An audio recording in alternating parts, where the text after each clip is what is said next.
All right, welcome into the latest episode of Before Floor, an extension of 5 on the Floor on the 5 Reasons Sports Network. Before we get to today's episode, a couple of announcements. Number one, we have a new T-shirt on our site, our collaboration with Heat versus Haters. We've actually, we're now partnering with them on their Instagram account, which has a following of more than 100,000 people. So we're excited, 40,000 people. So we are excited about that. We've got a new Gym VP shirt. So if you want to, we have a Bam VP shirt on our site. Now we have a Gym VP shirt. Make sure that you check that out. As I looked, getting a bunch of emails that people are buying them, so that is good to see. In addition to that, thanks for getting 5 Reasons Sports Twitter account to 25,000. Appreciate that. I may actually be able to tweet from my personal account now. And let's get to the sponsor of today's episode. In addition to Biscayne Bay Brewing, which of course is the official beer of the 5 Reasons Sports Network, and also a place that's going to have a brew house right down the street from the American Airlines, or whatever the heck it's called now, Bitcoin Arena, BTX. I'm not even sure. But we're going to be hosting watch parties there whenever it is that COVID passes. But the other sponsor of the 5 Reasons Sports Network, of course, is our friend Lynette over at Aggressive Insurance Agency. It's A Aggressive Insurance Agency. There's the phone number, 954-581-8800. That's 954-581-8800. An insurance broker agency has been serving South Florida for over 15 years. They offer all kinds of different insurance. But the biggest thing is, if you have a bad driving record, reach out to Lynette. She'll help you out. No driver is refused. They'll give you a free phone quote. So no issues there at all. Again, it's insurance by Lynette.com. And of course, Lynette's a big Miami Heat fan and also a constant commenter and viewer here on our program. So definitely reach out to Lynette. She's one of you. All right, let's get to a couple other people who I guess are one of us. We've got Greg Sylvander. You can follow him at Greg Sylvander. He's down there at the bottom. We got Ricky J. Mark there in the middle. We got Brady Hawk. We've got our producer, Alejandro Villegas. That's the shirt. So if you want the shirt, a little bit different color scheme than what we typically use. Heat versus Haters guys decided to use that Pittsburgh Pirates, Pittsburgh Steelers thing. Whatever, trophy gold. All right, well, I can't say that because then the Heat will get upset at me. All right, let's get to tonight. Brady, no Victor Oladipo, but I guess Erik Spoelstra just said he's going to be available tomorrow against Golden State. I guess I need to get down to that game now. Bielitsa will play. Ariza, obviously another new player who will play. Kendrick Nunn will not play, correct? Yep, that's what it is. Kendrick Nunn's not going to play. He was a late scratch, but I don't think that really matters at this point when everybody, eyes turn to the Victor Oladipo news that he's still back in Miami. And I guess the plan all along was for him just to stay in Miami, probably prepare and probably get labeled with the cold type thing just so he can probably take his debut in Miami, get some time, to prepare, as I said. So that's the way it's going to go. So now on a back-to-back, they at least have some type of fresh legs. He's been working out with Caron Butler. So, again, I know people wanted to see him against Indiana. It's a good storyline, but they certainly didn't want to rush it. Let's go to you on this, Greg. We reported today that the Heat were in on Andre Drummond. They actually, again, felt it was relatively close. I feel like we've heard this story before.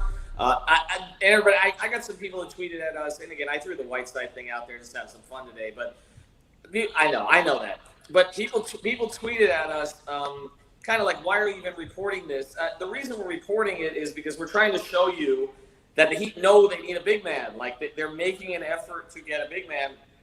They just can't get a big man. I mean, at this point, we've mentioned, they're in on Dwayne Dedmon.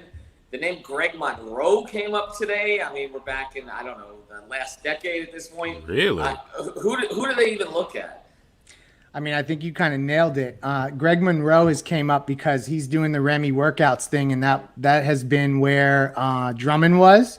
And that is where Trevor Ariza was hanging out, waiting to be traded all this time. So when you start to see Greg Monroe work out there, people are just, I think it's dot connection more than anything else. Dedmon, from what I've been able to gather, I don't know that he's 100% ready to roll. Yeah, right. So that's obviously an issue. And I mean, I was surprised to hear the Drummond news because truthfully, like this whole like seeking a big man, I just don't really see Spo playing a big man that much. So I think we're running into this situation where these players are not being really necessarily promised a role, promised a starting role, promised, 30 minutes a game or whatever the heck LA promised. So obviously those are the tiebreakers that we're seeing are going to other teams. Yeah, and of course the 6-game losing streak came at a very bad time, and I think that influenced Aldridge. Perhaps it influenced Drummond. I don't really think it's honestly. I don't think that one's a huge issue, but we'll see. I'm with you that Eric's not going to play a lot of these guys in the playoffs. I think this is more about kind of keeping Bam fresh for the postseason. Let's talk about Bam here a little bit. We did on the podcast last night on 5 on the Floor. It's up on the YouTube channel as well. We got into the stars and the shooters. And we got into sort of the development of Bam here, Ricky. I mean, he's basically pulling up and making that mid-range jumper consistently now. But to me, the biggest thing is he's looking for it. Is this – we've talked all year. Like, when is he going to realize how good he is? Are we there yet? No, I don't think so. I mean, we've seen these flashes from Bam Adebayo all season where he looks like he's going to attack the basket, and then he puts up an egg in the following game.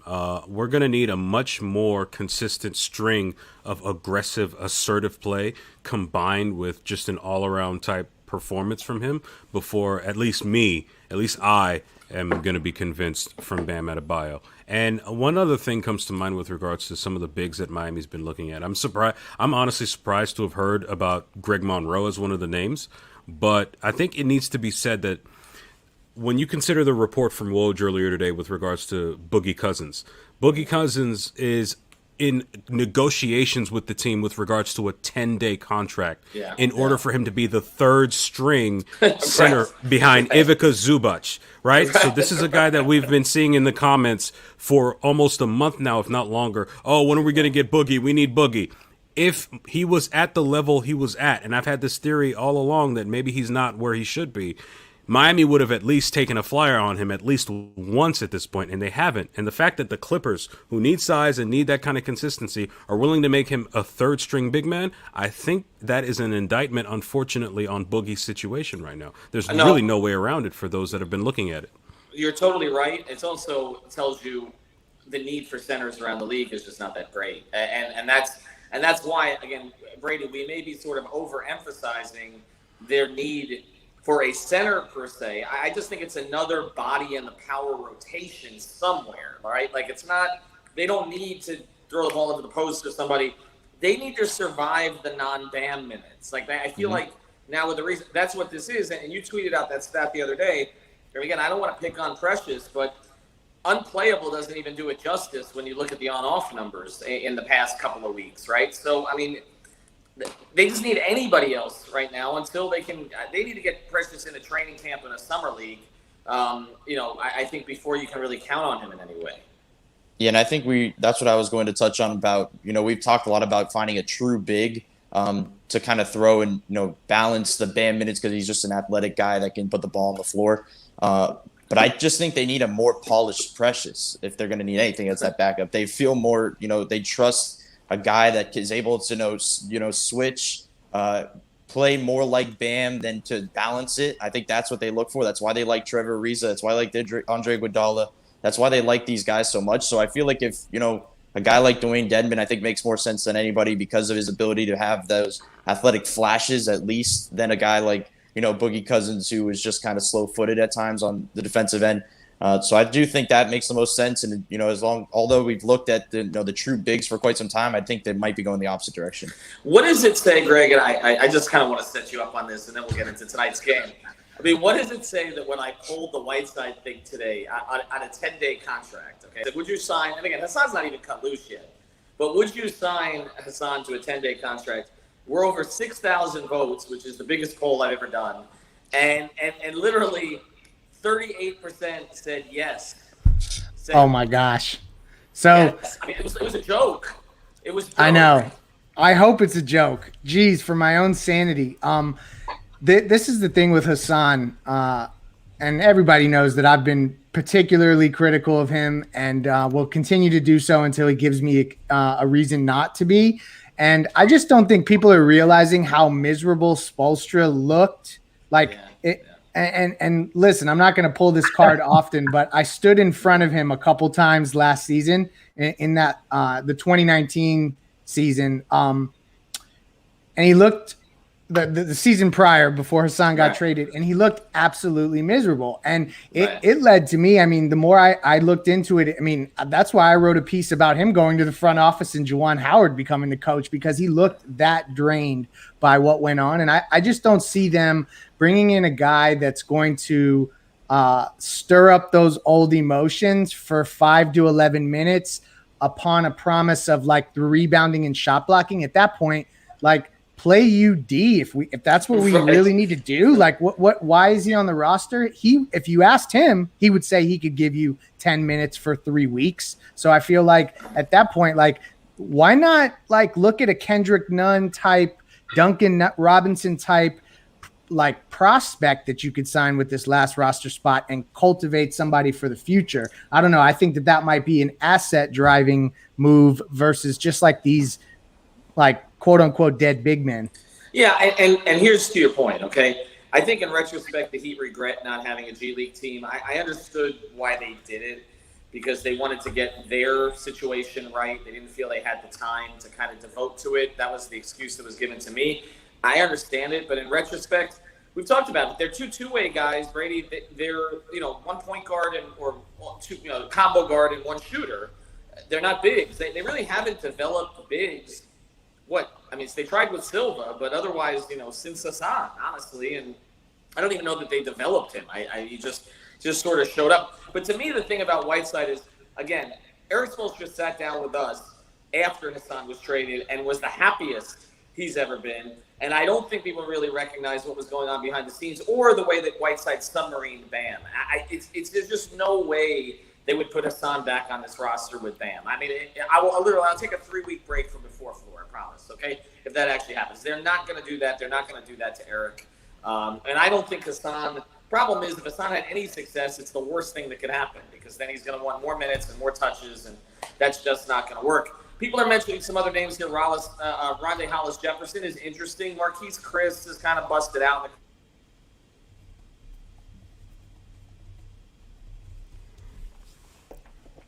Did we lose him? Yeah, he probably got. I think we might have. I got that stream break is what I got. I got the phone call that came in. But anyway, yes, I'm back. I got a phone call, some telemarketer. But let's get to tonight, okay? Indiana. Miami lost that back-to-back set with the Pacers. T.J. Ward is out for the season. That's a big blow that I don't think has been talked about enough. LeVert's been there a little bit longer. T.J. McConnell, who they somehow have as a better defender. Maybe we have some news. People calling me. Too many people calling me. All right, you know what? Just screw it. Ricky, tonight's game. The Heat going to win? Are the Heat going to win tonight? Okay, yeah, probably. Yeah. Yeah, hey, Ethan, it's cool. I got some stuff ready to go if you want to, Oh, okay. Well, so here's the thing. Ladies and gentlemen, welcome, to my pregame show. Yeah, it's a coup d'etat, ladies and gentlemen. That's right. Okay, so here's what I'm curious about, all right? It was a back-to-back smacking for the Pacers on, when they played Miami last time. Brady, I'm just going to bring this to you because I haven't heard you talk in a while. What are some things that we can take into this game that we learned from those two losses? Because they were bad. Sabonis fouled out the second game before, I think, in the overtime, but Miami still lost. What are some things that we can take into this game that we learned? Well, I think one is just that they have to shoot the ball just average, and I think they're going to be just fine. I think that's what we saw for that long stretch. They were unable to shoot the ball, but post-trade deadline, it seems like they will be able to with Duncan Robinson and Tyler Herro coming back to life. And in those games, Bam Adebayo was pretty aggressive, and you touched on it earlier. I think that's going to play a big role in every game. But Jimmy stepped up last game in those spurts to basically, keep them going and get them that lead. And I think there's going to be somebody else that's going to have to step up to, to get this one. I'll pivot back here and listen. How do you feel about that, Greg? Oh, wow. I'm back. Telemarketers calling me here all the time. I was Greg, ready. Go ahead. I was ready. You know what? So I got a couple nuggets, and this is courtesy of this Yahoo Sports app here, so I'm not going to take credit for it. But a couple things to watch tonight. The Pacers average 53 points in the paint per game. That's fifth most in the NBA. Miami allows a league low 40 points in the paint per game. They've only allowed Indiana's average of 53 points in the paint. They've only allowed that 5 times all season. So there's one thing we can watch for tonight that I think is pertinent. And the other one that I thought was interesting was that the Pacers have not been good lately. I think they're 5-5, 6-10 in their last 10 games, and they are kind of teetering in a weird spot. We've heard lately that the coaching staff is not the most popular group with the players in the locker room in Indiana. So I think that's something to watch for. And I also think it's why you heard so many good Pacers players available at the deadline. Yeah, that sounds about right. Ricky, you want to take over or should I? I'll jump in. I'll go back to you. All right, Brady, you close. They winning tonight. That's it. Did Ricky make a pick? Did Ricky make a pick while I was gone? He did. No. All right. I mean, I was getting ready. All right, Brady and then Ricky. That's it. Go ahead. No, I think they win tonight. Greg mentioned Indiana, struggling this time, but the only teams they don't struggle against, it seems to be Miami. So that would be the interesting part. But I do think Miami wins. I think it's going to be incredible momentum for them as they get, Victor Oladipo back tomorrow. So this win, I think, will be pretty important for them. Maybe Jimmy can, push himself a little harder than usual with the mindset that he has Victor, maybe to take that extra pressure off him starting tomorrow. So maybe he'll go a little harder on this back-to-back early. So I do think that he wins. Ricky, close.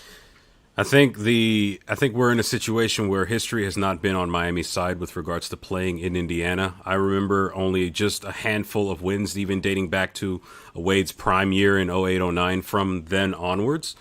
Jimmy does have a unique distinction of being one of the very few Heat players in Heat history to have beaten the Pacers in Indiana. Not everyone can say that. It was maybe 20 years between victories for a certain amount of time. I don't see Miami being swept this season by the Pacers in terms of their series. So I have no problem picking Miami to win, but I am concerned about whether or not Malcolm Brogdon might go off, whether or not Miles Turner might turn into prime Alonzo Mourning in terms of shot blocking. I am concerned about Domantas Sabonis. I am concerned about whether or not Bam will be aggressive enough. He might see Sabonis and think, "Oh, I gotta go hard at him," and we're building on this. Miami needs this win a little bit more than the Pacers do for a variety of reasons. The most important one being playoff positioning, and they don't want to slide too much. So, I'm legally required to say that the Pacers are going to win. Oh, there you go. Oh, wow. Yeah, we almost got it. You said Hey. something the other way. Yeah. He by I have double to. digits. Let's move it on. Yeah, I gotta do it.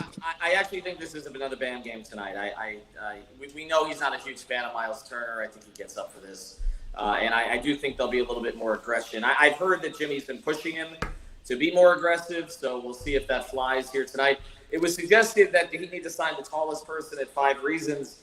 I don't even know who that is. I'll have to identify. Who is there anybody? I'm 5'9", so it ain't I me. think I'm it's point Ricky. guard. I think it's Ricky. Is there I'm Ricky? about 6'2". I'm Yeah. about 6'2" right now. Josh hold on. Bell's no longer with us. It would have been him. There 6'9". you go. There you go. I only got the strand that goes up here in front. All right, thanks to Lynette again. Aggressive Insurance, insurancebyLynette.com, Biscayne Bay Brewing Company. Prize picks tonight. I'm playing Bam. I'm 1 for 5 out of 6, so follow me tonight. I'm playing Bam. Is the Nets playing tonight? I'm on a winning streak with Harden. That's going to piss people off. All right. Have a good night, everybody. Alejandro's got other stuff for you, right? Yeah, we have Spoelstra right away. All right, sounds good. Have a good night. Started with I almost had my show back. Hey, Eric. Since there's so much video conferencing going on anyway, have you tried to do much with Victor as far as go over playbook, talk to him, system, video conference with him, or is you're just letting him sort of get over his cold? How much contact has there been? quite a bit. I mean, he's ready to go.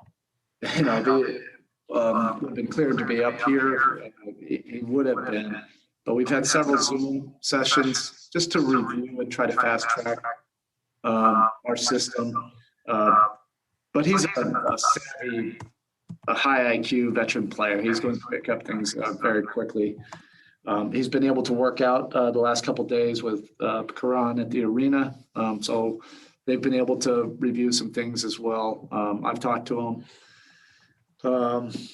And then, we'll see him when we get to Miami. All of these circumstances are, a little bit different than in a normal season. And these are it's just another example of how you have to, adapt, but we're excited to have him. So when you say clear to go, is he good to go tomorrow then when you're at home against the Warriors? Yeah, he should be. And Karan staying behind, was that by plan because of the trade deadline, or is that something you've done along the way? Maybe because I don't travel, I haven't noticed. He was in the protocol. Oh, okay. Yeah. Okay. One other quick question. We talked to Trevor Ariza about this today. obviously you're going with the smaller power rotation with him starting, but these days you seem to be, or very often, switching everything anyway. Is it easier to sort of do that with a smaller power rotation because of the switching kind of defense you play? It depends on whatever personnel you have. The one thing that, we really feel, though, is he fits with how this team plays on both ends of the floor. And you can already see it playing out, particularly on the defensive end. The minutes with the starters, the minutes in particular with Jimmy and Bam have been really dynamic because he offers another level of versatility, veteran experience. He's seen every system. He's smart, and he really competes, on that end of the floor. So that side, I think, has been a really quick adjustment for him. And then offensively, once he just gets comfortable in what we do, I think he's really going to help with our spacing as well. Next, we go to Tim Reynolds. Hey, Eric, kind of off topic from tonight. I'm not going to ask you about him specifically because I don't want you to comment on a kid, but the UCLA kid, Juzang, is probably going to be the first Asian American lottery pick. What will that mean to Asian American kids? I mean, I know they've seen it with Rui and whatnot, but for an Asian American kid who likes to ball, what's that going to mean when they see, a kid, whoever it may be, end up getting taken pretty high in the draft? Yeah, I think it'll be a really significant moment. And I think the more that it can go, the more it can just be felt where that is normal, I think is what can make it even more significant. That it doesn't matter, what your race is or what your background is, as long as you can hoop, that people can see you in that way. But there has to be more, for people to be able to see that. It's the same thing, I feel the same way, about, my position. The more people can just see that that's normal, the better it is, for change that we're trying to see happen. Is it particularly powerful, do you think, in these times, Spo, just given what's going on in the community? Yeah, I hope so. I'll be honest, it's just really discouraging, seeing what you're seeing. And we were in New York, and we saw a video of clips of the last one. And we weren't even staying that far from where that incident was. It's just, it really is discouraging. I pray and hope for change. Thanks, Bo. Next, we go to Jason Jackson. So with Pacers, considering the first two games, particularly that first game when they put that big number up, is there anything specifically that needs to be different defensively to make sure that doesn't happen again? With the Pacers? Yeah. Yeah, look, it's going to be competitive. And at the end of the day, this is just about competition. So however you can figure out during the course of tonight's game to be able to impact, the game on both ends of the court to give yourself the best chance to win. In so many ways, I really liked the game too. Really did. We were doing things with precision, at least to generate some of the looks that we wanted to. The ball wasn't going in, and that did not affect our resolve on the other end of the court. And yeah, they hit a lot of threes, but we held them under 100 during regulation, and I just thought we showed some mental toughness, in that game and put ourselves in a position to win. We just couldn't hold on to that lead. So it's going to take that kind of resolve. We can expect that level of competition again with the Pacers. It's always going to be that way, with them. You're going to have to make some plays and put your imprint on this game tonight. Next, we go with Scott with Fieldhouse Files. Hey, Eric, in terms of acquiring Victor, I'm curious, do you reach out to Nate McMillan, Nate Bjorkgren to kind of get a feel, or what are you getting into? Or is that something where you try to begin with the fresh slate? I don't, with them, I feel like I know Vic. I've talked I did reach out to Dwayne, but I've already talked to, they've been working out together for years, and Dwayne, Vic, and Coach Crean would always do like a week-long training camp during the summer and get together. And I was always aware of what was going on during that week. And so we're very familiar, with him. We feel comfortable with guys that have been coached by Coach Crean, because you're going to get developed the right way and held accountable to the details. And, I think you see that in his play. He's an IQ player that sees the game. He's committed to the defensive end of the court, to doing tough things on that side, being a two-way player. I think he can really help, take our defense to an even more dynamic level, just with his ability to make some things happen, on that side of the floor. So it's not out of disrespect out of that, or like not even that I don't need to know, or not doing homework on him. But we know what he's like from competing against him for a long time, and then he comes from a lineage that we're pretty familiar with. All right, Coach. Thank you. Okay, thanks.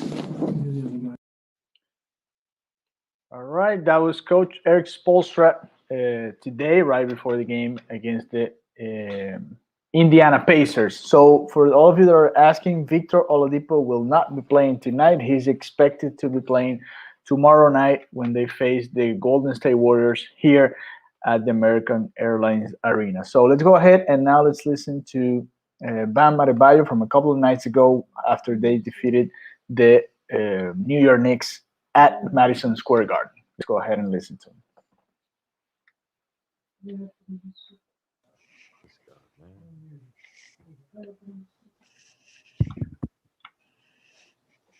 And Bam, we'll get started with Ira Winderman. Bam, I know it's just one game, but how important was it to get off that losing streak and just to sort of turn things around and get back to more of who you are? Can you hear me? Barely. Can you hear me? Now I can. Now, what was your question? My question was, what's it like to get off the losing streak and just finally get back to doing the things you guys do well? It feels great. Really excited. I'm glad we could actually get this win. Losing stinks, so it's better to come out with a win. And we did that tonight. We've seen this now twice in the last couple of games. You at the end seem to have this sort of mode of enough is enough with your aggression late in the games. Is that just sort of your thinking that after it got from 15 back down to 8, not going to happen again? Nah, we lost too many like that. And, it's on me and Jimmy to make sure when we up 15 and they cut it to 8, we got to keep that lead. So me and Jimmy did that tonight. And the last thing for me is just to see Jimmy in the third quarter do what he did. You get a sense he was just saying, enough is enough. Let's get this lead now. I'm not going to wait to the fourth to be a closer. Yeah, of course. We was both thinking the same thing. Okay. I got it going in the second, and then he got it going in the third. So then we were warm in the fourth, and we all fed off each other. Next, we have Anthony Chang. Hey, Bam. Obviously, after the trades of Kelly and Chris, Precious is kind of a lone backup center right now on the roster. What's been your advice to him, during this time as he takes on that role kind of solely? And what are some things that you've seen that maybe he could improve on? Can you hear me? I could hear you very well. You hear me very well? Yeah. So y'all was lying to me talking about they can barely hear. All right, my bad. So you can hear me regular? Yeah, I can hear you. I could hear you good. All right, bet. But Precious, he's taking it step by step. Being that young and be put in that position where you have that many minutes to be responsible for, he's still trying to figure it out. I remember it's kind of funny because sometimes he'll do something in the game, and it'll just bring me back to when I was a rookie, and I used to make those little mental mistakes. But one thing I like about Precious, he retains information so crazy, and he's one of those dudes. You give him a little bit of information each day, and he just values it and just puts it on the court every night. So I'm happy he's getting the minutes. I can't say it's something he needs to work on because he works every day. His work ethic is every day. Like, he does not stop working. He's one of those kids that wants to be in the gym. He wants to be reliable for coach. And so I can't say it's one particular thing he needs to work on because he's doing it every day. Thanks, Dan. All right, next we have Brendan Tobin. What up, Brendan? What's up, man? You had a lot of offensive rebounds tonight. Was that another part of just not wanting to let the game, slip away, having that big responsibility of rebounds for your team tonight? How many did I have? 7. Huh? Yeah. Offensive rebounds? Yeah. Damn. I mean, dang. I don't know. Coach always tells us ball finds energy. So, playing in the Madison Square, it's a lot of energy in there. And, just being able to just, like I said, be able to play at Madison Square Garden, you get a chance to, the mecca of basketball, you get a chance to show out. So, 7 offensive rebounds. Go me. What do you think of sleeve Jimmy Butler tonight? Does he have to keep that look going?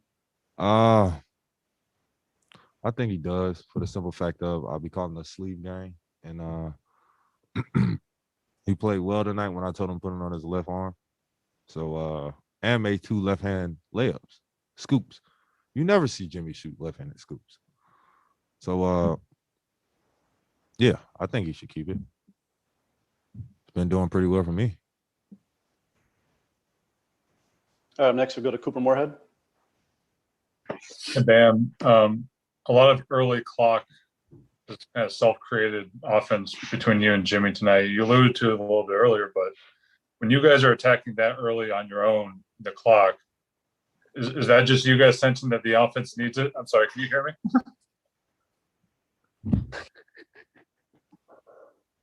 Oh, my bad. I can hear you. Did y'all hear that? We can hear it, man. Why I did it. Shit, me. All right. My Wi-Fi is dead. Sorry, I'm on my phone. No, it's not your fault. That's the thing. That's the crazy part. It's not you. It was him. You can't see in the camera. He was over there blowing his snot boogers. Anyways, so early clock offense, there's a lot of it from you and Jimmy tonight. When we're seeing you guys attack that early in the clock, just creating your own shots, what does that mean you guys are sensing the game needs at that point? We trying to get the team going.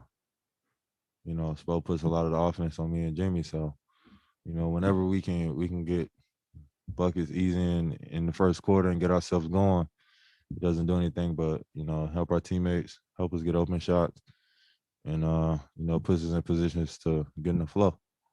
Is that something you feel like you've improved on in the last year or 2 years as far as just when the team needs that from you? Yeah. First of all, my first 2 years, I never got the ball. No, the last 2 years. Yeah. My last year was pretty much, I was trying to feed off of Spo giving me play calls, but talking to him in the summer, he wants me to, explore my game and make plays. So me and Jimmy have been doing that. Thank you. All right, Bam, that's it. Thank you. Black Lives Matter, people. All right, that was Bam Adebayo right after they beat the New York Knicks a couple of nights ago. And now tonight they're going to be facing the Indiana Pacers. So let's go now and hear from Tyler Herro, guy that's getting a lot of love today in Indiana from his former University of Kentucky fan. So let's hear from him right after the game at the Madison Square Garden. Hey, Tyler, we'll get started here shortly once we get some hands raised. And we'll start with Ira Winterman. Tyler, what's it like to see a guy like Jimmy just sort of say enough is enough? We've seen it a lot with him in the fourth quarters of games, but this time in the third quarter, it just seemed like he just said, we're taking the lead now. What's it like to sort of watch him work in moments like that? For me as a young guy, it's amazing for me to be able to watch someone like that. But I think at any point throughout a game, we all know that Jimmy can turn it on and go and take the game over and put us in a position to win the game. And then the way you stepped up also, was it sort of a matter of you, Duncan, okay, let's just support him and let's get this sort of losing streak out of the way? Yeah, we don't like losing. My mindset coming in was just try to get a win, in any which way. This is a big game for us, knowing that they were in the fourth spot in the East. So, we're just trying to get, back on track and get a W, and we're happy to get away with one tonight. Thank you. Next, we have Anthony Chang. Hey, Tyler. I think tonight was Trevor's third straight start. How impressed have you been with the way he's kind of picked things up pretty quickly, with the compacted schedule, very few practices, and how much do you think he's helped you guys defensively, just with his ability to switch and his versatility on that end? Yeah, he's another definition of a vet. He came in, like you said, with with limited practices, a crazy schedule, and he was able to just pick everything up on the fly.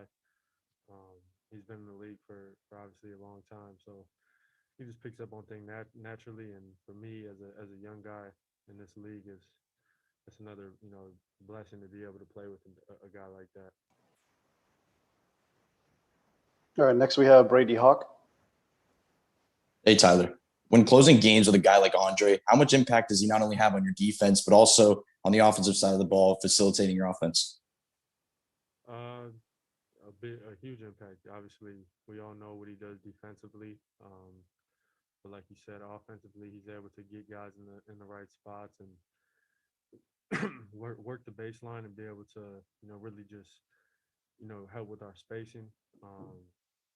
But he's just a tremendous player, and he's able to impact the game on both ends in so many ways. All right, we'll bring back Ira. And Tyler, we didn't have a chance to talk to you since the trading deadline. What was it like to hear someone like Coach Riley speak up and say, hey, we like our young guys. We weren't giving them away. We're standing by them. I'm sure that got back to you. What's it like to hear something like that? It's obviously a blessing, and it feels good to know, that the GM of the team and president of the team is okay with what I'm doing right now and the rest of our young guys. So I just got to continue to keep working and continue to get better every single day. That's what it comes down to. Thank you. All right, Tyler, that's it. Thank you.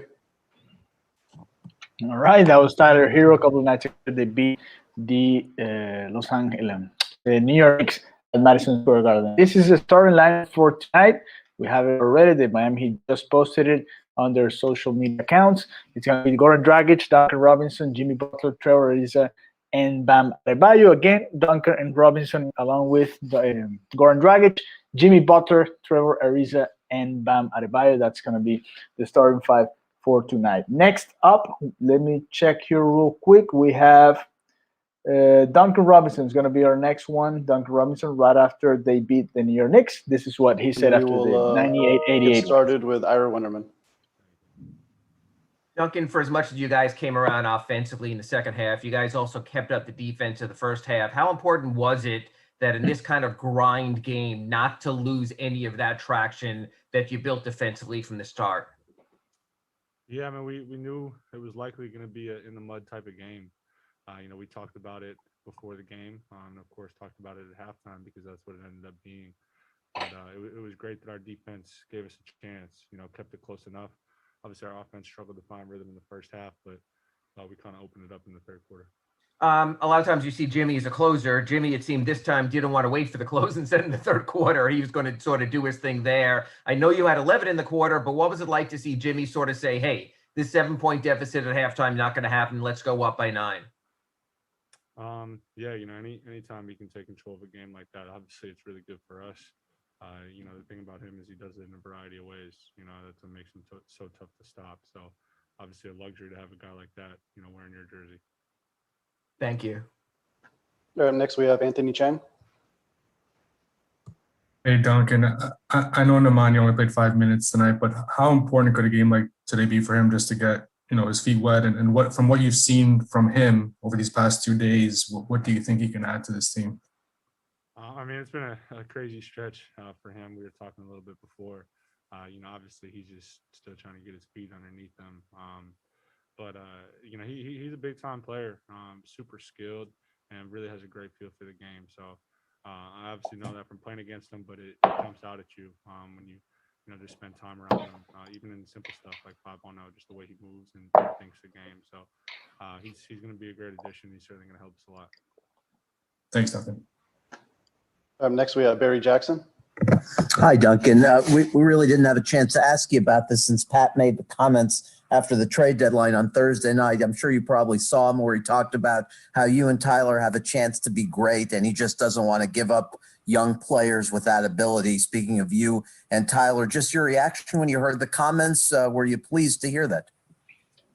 It's very humbling, coming from a guy who, just has a wealth of basketball knowledge and has seen so much in this league, and just has an eye for evaluating talent. So, just encourages me and motivates me, truthfully, to live up to that and surpass it.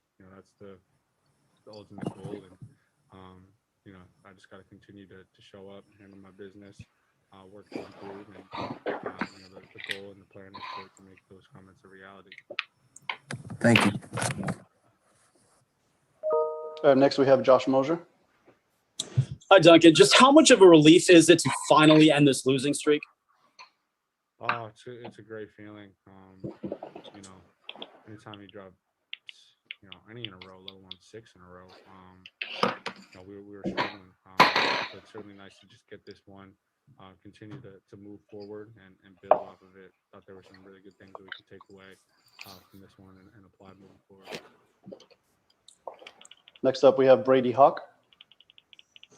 Hey, Duncan. Was there anything coming from that Knicks bench tonight? Since it seemed like you had some looks in that direction after some made shots. Just nothing like out of the ordinary. Just normal NBA bench talk. And yeah, that's what happens when you shoot corner threes and the bench is right there. So nothing out of the ordinary. And we go to Mateo Mayorga. Hey, Duncan. How much of a boost was it for the team to have Goran back out there in the lineup after missing a key stretch of games? Thank you. Oh, it's great to have G out there, of course. He just controls the game, and just his presence out there.